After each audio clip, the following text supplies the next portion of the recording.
Salamat po at nakasama agad sa ating committee meeting ang deliberasyon ng ating panukalang batas tungkol sa Universal Social Pension sa lahat ng ating mga senior citizens.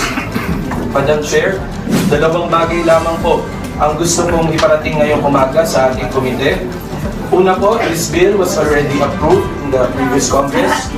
And ang pinakamadamang lamang po ang pagkakaiba, last Congress, 1,000 pesos po ang aprobado na halaga sa ating panukalang batas ngayon.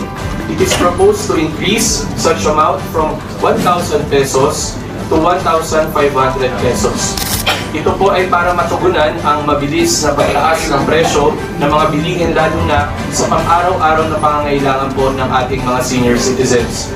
At ang huli pong punto na nais ko pong ipaabot sa komiting ito ay aking pagiging bukas para sa posible pong konsolidasyon ng iba pang panukalang batas para po mapabilis ang pag-aproba at pagpapatibay nito para sa kapakanan po ng ating mga minamahal na seniors. Yun lamang po, maraming salamat po.